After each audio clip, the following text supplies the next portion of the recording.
Je donne à présent la parole à Madame Valentine Rukh-Babitsa. Monsieur le Président du Conseil de sécurité, Mesdames et Messieurs les membres du Conseil,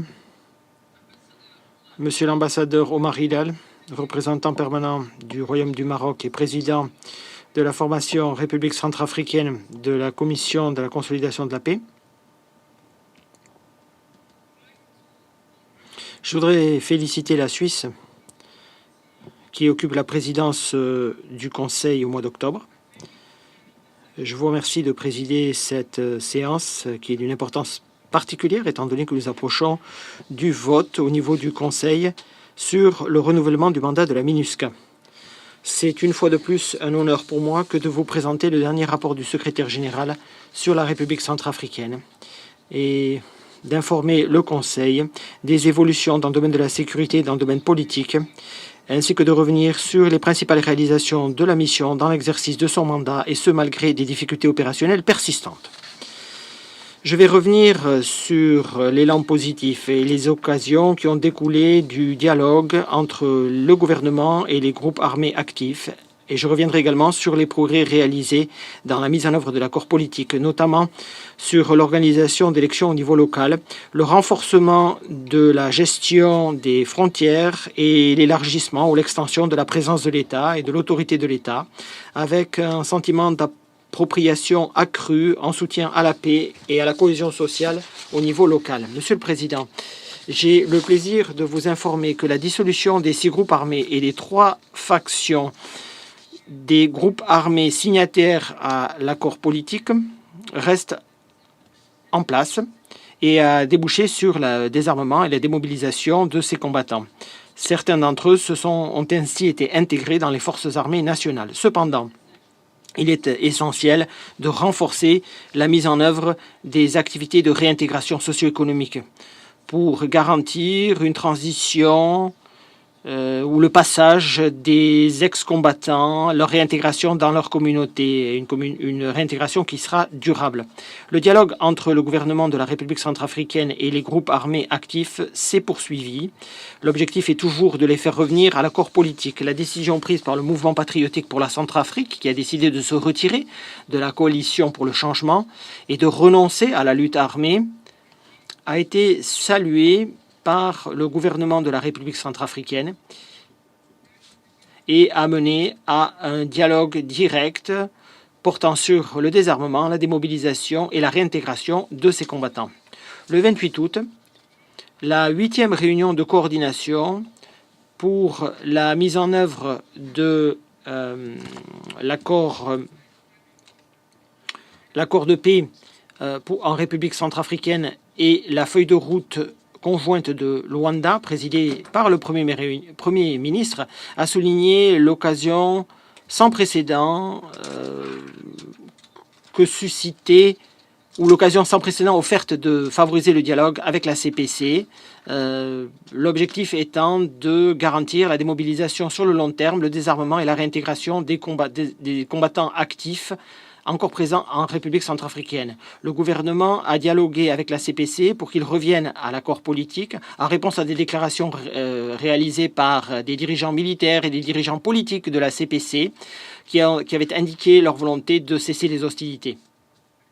J'appelle les organisations sous-régionales et régionales, en particulier les garants de l'accord politique et les médiateurs de la CIRGL, à soutenir l'élan politique actuel en facilitant le dialogue entre le gouvernement et les dirigeants des groupes armés qui ont exprimé le souhait de renoncer à la violence et de revenir à l'accord politique et à la feuille de route de Luanda, qui sont les seuls instruments politiques pour la paix et la réconciliation en République centrafricaine. Mesdames et Messieurs les membres du Conseil, la MINUSCA a intensifié son soutien pluridimensionnel aux mécanismes de mise en œuvre mis en place au niveau des différentes préfectures. Ce soutien, cet appui s'est avéré essentiel pour favoriser la cohésion sociale, pour alerter en cas de conflit émergent et pour renforcer la prévention des conflits. Ceci a mené à la multiplication des initiatives entreprises au niveau local pour promouvoir la prévention des conflits et favoriser la prévention des civils. À cet égard, toute une série de conférences ont été organisées au niveau des différentes préfectures pour promouvoir une transhumance pacifique et prospère. Un suivi des décisions prises le 13 mai par la conférence de haut niveau sur la transhumance. La MINUSCA a soutenu la mise en œuvre de ces décisions par le biais d'un programme d'activité contribuant à la prévention des conflits, au renforcement progressif de la sécurité le long des corridors de transhumance par les sécurité assurée par les forces de sécurité interne, ainsi que sur la promotion de la coopération transfrontière. Le 8 août, le ministère de l'administration territoriale, de la décentralisation et du développement local, le ministère de l'Intérieur et de la Sécurité publique et moi-même avons lancé la construction du premier poste frontalier multiservice en République centrafricaine, à Bembéré, qui est une ville située à la frontière avec le Tchad. Ce projet phare s'inscrit dans un plan d'action décennal qui a pour but de mettre en œuvre la politique nationale de gestion des frontières. Ce projet accueillera du personnel en tenue, du personnel civil et permettra une meilleure gestion de la circulation des marchandises et des personnes et contribuera par là même au renforcement de la stabilité et de la sécurité régionale. Monsieur le Président, les préparatifs des élections locales se poursuivent. Suite à la promulgation du Code électoral le 2 juillet et les contributions financières supplémentaires au fonds panier ou panier-fonds destiné à l'organisation des élections gérées par le PNUD. Cet élan a été mené par le gouvernement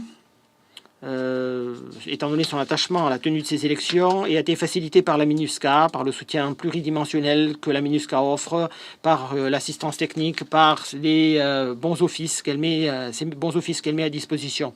Les élections locales sont un élément clé de l'accord politique et sont une occasion de renforcer la gouvernance et la décentralisation de celle-ci. Beaucoup de Centrafricains seront à même d'élire leurs représentants au niveau local pour la première fois depuis presque 40 ans. Le gouvernement de la République centrafricaine, la MINUSCA et l'équipe pays des Nations Unies ont ainsi renforcé leur collaboration pour mobiliser les groupes marginalisés en tant qu'électeurs, en tant que candidats, et en particulier les femmes et les personnes déplacées.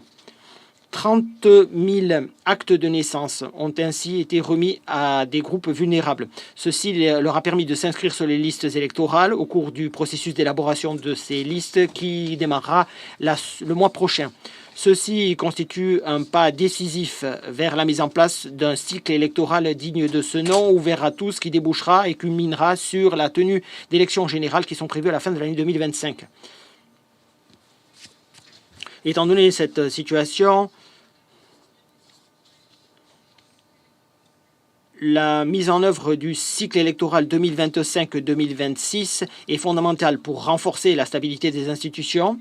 Celui-ci aura besoin de l'assistance multidimensionnelle de la MINUSCA, qui est essentielle, et devra s'accompagner de ressources adaptées à l'exécution de son mandat et permettra de garantir la tenue d'élections pacifiques, transparentes et ouvertes à tous. Mesdames et messieurs les membres du Conseil, le 30 septembre, la signature par le ministre des Affaires étrangères, le représentant de l'UNICEF et moi-même, la signature du protocole de remise des enfants. Alors, il s'agit d'un protocole qui a pour but de protéger et de favoriser le transfert d'enfants liés aux groupes armés et aux forces armées, leur transfert aux autorités civiles. Celui-ci a constitué une évolution positive en matière de protection des droits des enfants en République centrafricaine. Cet accord qui a fait la signature de ce protocole qui a fait date témoigne de la volonté des autorités nationales de renforcer la sécurité des enfants, notamment étant donné le recrutement accru et l'utilisation accrue d'enfants par la milice AKG-WTA dans la préfecture du Haut-Mbomu. Le dialogue qu'a maintenu la mission avec tous ses interlocuteurs a permis l'identification et la libération de 73 enfants qui avaient été intégrés dans la milice Azandé Anik Pibé. Il leur a permis d'intégrer justement un programme de réintégration et permettra leur retour à l'école. La MINUSCA a continué d'élargir sa présence dans les points les plus chauds, notamment dans les zones où elle n'avait jamais été présente auparavant, en soutien à l'élargissement et à l'extension de l'autorité de l'État. Le 13 juillet, le ministre de la Réforme administrative et de la fonction publique, ainsi que le FNUAP, l'UNICEF, les représentants du FNUAP, de l'UNICEF, du Programme alimentaire mondial et moi-même avons entrepris une visite sur le terrain dans les villes d'Obo et de Bambouti, à la frontière avec le Soudan du Sud. J'ai le plaisir de vous informer que l'intervention de la MINUSCA dans le Mbomou, en collaboration étroite avec le gouvernement, a mené au retour de 2000 réfugiés centrafricains du Soudan du Sud qui ont profité d'une amélioration de la situation sécuritaire et ont aussi pu profiter avoir accès à des services de base. Mesdames et messieurs les membres du Conseil, la MINUSCA continue de réaliser des progrès en soutien au rétablissement de l'autorité de l'État au niveau national. Au cours de la période à l'examen, la mission a fourni un appui logistique au déploiement de 3 gouverneurs, 14 préfets, 62 sous-préfets. Elle a formé 2448 fonctionnaires pour ainsi contribuer à la prestation de services de base. En outre, la mission a consacré des ressources considérables à la création de conditions de travail acceptables pour les fonctionnaires de l'administration publique déployés dans les régions particulièrement éloignées, en construisant ou en réhabilitant 50 installations devant les accueillir au cours des 2 dernières années.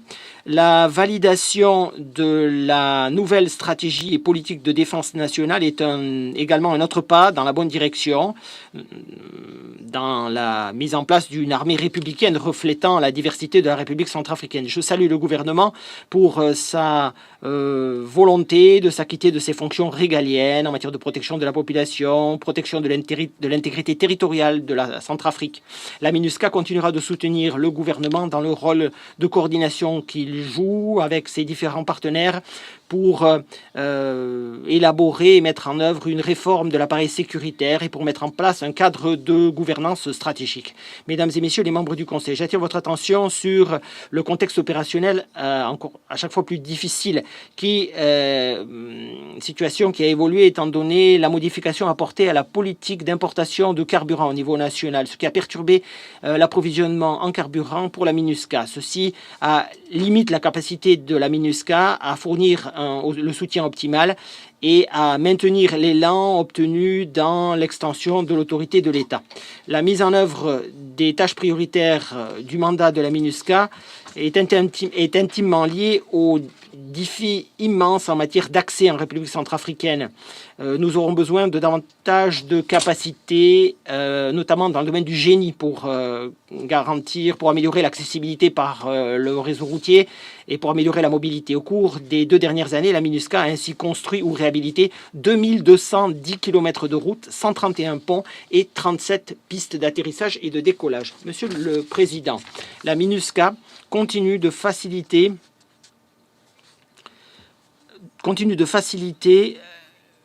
l'avancée du processus politique et du processus de paix. Elle permet également sa mise en œuvre par nos partenaires et les institutions spécialisées des Nations Unies, autres fonds et programmes, en soutien aux communautés locales, à l'administration, aux collectivités locales, à la protection des civils et également en soutien au rétablissement de l'autorité de l'État par le gouvernement au niveau national. Malgré des efforts dignes de mention et des réalisations significatives, le risque d'un recul reste cependant entier. Les progrès tangibles, toute la transformation observée en collaboration étroite avec le gouvernement de la République centrafricaine méritent maintenant d'être élargie et consolidée. Et le rôle de la MINUSCA dans ce domaine reste fondamental. Nous comptons donc sur le soutien du Conseil. Nous espérons que celui-ci renouvellera le mandat de la MINUSCA pour une année de plus, jusqu'au 15 novembre 2025, et l'accompagnera des ressources nécessaires à sa mise en œuvre. En guise de conclusion, je tiens à ajouter ma voix à celle du secrétaire général et à exprimer ma reconnaissance au personnel en tenue ainsi qu'au personnel civil de la MINUSCA ainsi qu'à l'équipe l'équipe pays des Nations Unies pour tous les efforts qu'ils ont déployés pour s'acquitter de leur mandat et parfois dans une situation dans un contexte assez difficile. Je remercie en particulier les pays fournisseurs de troupes, de contingents et de personnel de police. Et je remercie les organisations non gouvernementales, multilatérales, régionales et les pays bailleurs de fonds pour leur contribution précieuse à la paix en République centrafricaine. Je vous remercie pour votre attention. Je remercie Madame Rugwabiza de son exposé.